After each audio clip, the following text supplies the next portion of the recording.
One of the biggest reasons cited not to get involved in an American empire or empire building was the fear that America would be drug into conflict with the other great powers. And the ultimate expression of that up to that point was World War One. The United States had originally declared that they were going to remain neutral. In fact, President Woodrow Wilson is going to run for re-election. He's going to run for election, and he's going to win the election in 1912. And in 1916, his slogan is going to be "He kept us out of the war." So they're going to take this position of neutrality. All right. But even though they were neutral, it was very difficult to remain truly neutral. The United States is going to get dragged into the war through a series of events, starting with the English wanted us there. One of the first things the English did in the war is they sent a ship and they destroyed the transatlantic cable line between Germany and North America, which meant the only way to get information out of Europe was through the English cable line, which means that any information that is presented in the American press is going to be presented from the English point of view. So, for example, there's this thing called the atrocities in Belgium, and there were stories about Germans coming through, taking children, throwing the babies up in the air and catching them on their bayonets. There were stories of them coming in and burning, trapping people in churches and burning the churches. And most of those were probably not true. Okay, war is brutal, but some of those things may have happened, but they were probably exaggerated. The scale was exaggerated. And so, but the English seized on these war crimes, what we would now call war crimes, in Belgium and sent those to the American press.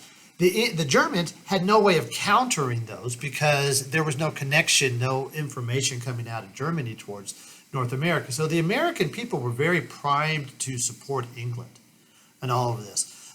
What's more is there's going to be an embargo. There's going to be a blockade. Germany is going to try to blockade England, and they're going to say, if you do business in England, we are going to sink anything that gets close to England.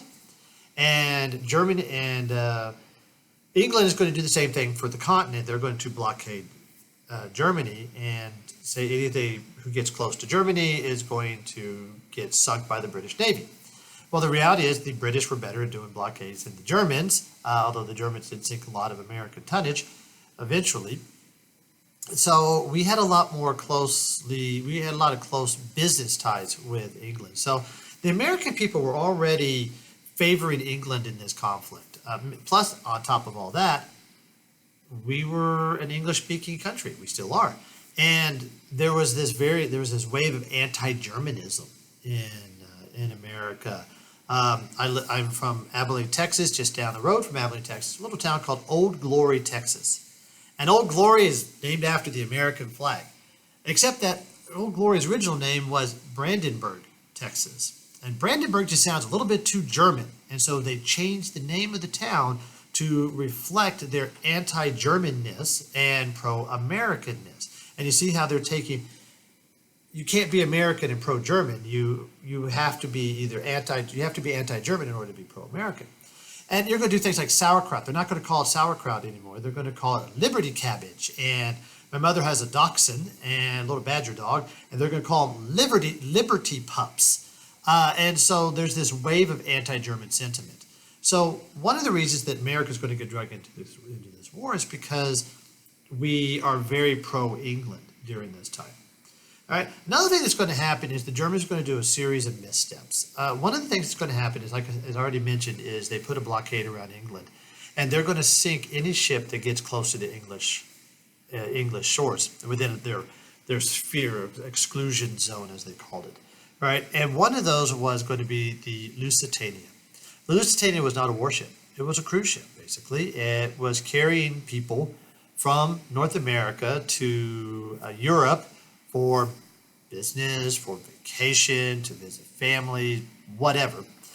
But to the English, it was considered a legitimate military target because they said it was carrying men and weapons for the English war effort, which, by the way, was true. There were some soldiers on board, and there was some small arms ammunition that was being carried as well. And it's not like the Germans didn't warn the Americans. They warned the Americans. They actually put ads in the New York, because it sailed out of New York Harbor. They actually put ads in the New York newspapers warning that any ship that reaches the exclusion zone would be considered a act of war, and that it would be considered a legitimate military target. Well, they made good on their promise. The Lusitania, as it's approaching the Irish Sea, does get torpedoed by a British submarine, what they called a Unterwasserboot, or a U-boat for short, and it is sunk in a matter of a few minutes, and with a great loss of life. All right. The English are able to capitalize on that event very well with propaganda. For example, they made posters. There was a woman in a dressing gown that had a baby that was cradled up against her chest that they found, and the baby and the mother were frozen together by the ice in the North Atlantic, and so they were buried together.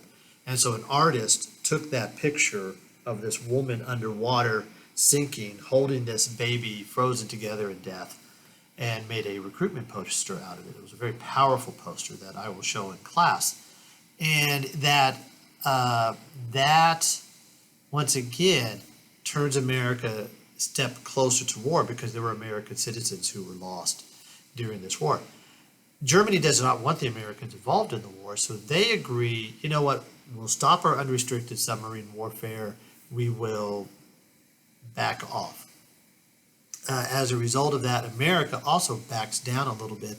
But if you can imagine, it's like, okay, so we're like right here, upset with Germany, and instead of backing off back down here where we were, we kind of back down just a little bit. So we're still a little bellicose, but things are going to calm down a little bit because of the promise that they're not going to sink American ships anymore. Right? This, of course, also puts Germany in a bad situation, because that means American businesses can sell things to Germans, including weapons and ammunition and other military supplies like medical supplies and stuff that are going to help the English war effort and the French war effort, and not help the German war effort. All right, and so we're moving closer, but we've kind of taken a step back. All right, and this is going to go on for a while, but the Germans are looking at this and they're losing. They're not making progress. They're actually kind of losing a little bit of situation, especially on the eastern side and the southern side of their war. And so they are going to kind of do a Hail Mary pass. And what they're going to do is they are going to they're going to try to convince Mexico to join the war effort. And so they send something called the Zimmerman telegram. And the Zimmerman telegram is coded, and it's sent to, they tried to send it to the government of Mexico and said, if the United States of America gets involved in the war, we are asking you to get involved in the war by invading America. And if you do that, we promise that we will help you secure the territory that was lost during the Mexican-American War. Now, Mexico and the United States are already in a bad situation. They're having some problems. Woodrow Wilson had sent the United States Army into Mexico to teach them to elect good presidents. And we had also, the United States Marines had occupied the port at Tampico on the Gulf of Mexico, because they were offended about the way that some sailors were treated in Veracruz. And so the United States had already invaded Mexico basically twice.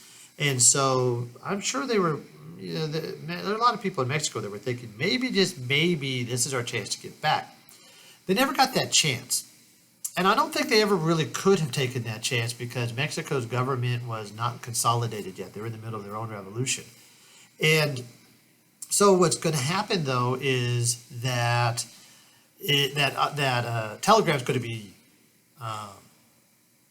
intercepted by the British intelligence. Remember, there's only one cable going across the transatlantic, and so it happens to be a British cable, so no surprise, the British are listening in on everybody's conversation. And so they find this telegram going from Germany to Mexico, and they decode it, and they go, "Whoa! Now and we're going to make sure we give it to the United States." And that not only did it say that, "Hey, listen, we'll give you territory from the United States. We'll give you the Southwest back, New Mexico, Arizona, California, Utah, that sort of territory, right? But we're going to begin unrestricted submarine warfare in a few weeks." So the United States looked at this as a violation of their promise with us, plus they're inciting another government, our neighbors, to attack us and to make war on us. And so they were just absolutely incensed. And so for that reason, President Woodrow Wilson goes before Congress and says, we're not making war. We're not trying to start a war for territorial acquisition. We're not trying to make it for revenge. We are trying to do this to make the world safe for democracy. And he presents a series of goals for America. If we're going to get involved in the war, we need to try to put an end to these crazy alliance systems by forming a League of Nations instead, where we all get together and work things out by talking to each other instead of attacking each other. We need to do away with secret treaties like the Zimmerman Telegram was proposing. We need to have open access to the seas by all nations, which England and Germany probably would not have liked very much. But that was that whole unrestricted submarine warfare. So we're going to get drug in because of this. Congress will vote overwhelmingly to declare war, to, quote, make the world safe for democracy, and we will go to war. The United States will make a big difference in the war. The United States is going to come into the war about the same time as Russia is going through their revolution to become not Russia, but the Union of Soviet Socialist Republic, their communist revolution. And so Russia is withdrawing from the war at the same time as the Americans are coming in. Now, here's the thing. The Germans are exhausted. The Hungarians, the Austrians, the French, the Belgians, the English, the Russians, everyone was absolutely exhausted from the war.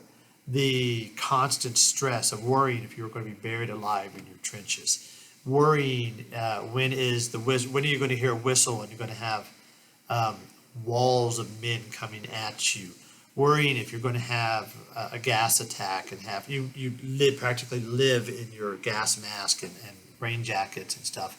It was all extremely stressful and led to something called shell shock. We now call it PTSD, post-traumatic stress disorder.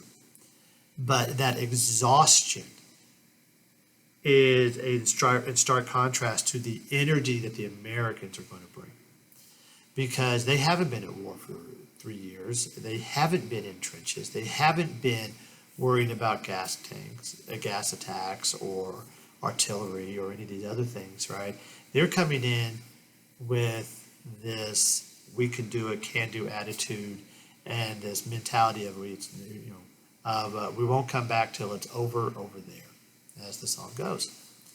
And so that is going to tip the scale. Not that the Americans were awesome fighters, although they were well trained and they maintained their independence from the command structure in Europe. They were only under American leadership, but largely it's because they're just not as tired as the other soldiers. So, nevertheless, the U.S. is going to suffer horrendous casualties. About 1 in 14 people who go to Europe are not going to come back. And many of the ones who do come back are going to come back scarred physically and mentally from the war. We'll talk about some of the reasons why in one of the other videos, but until then, I hope to see you in class.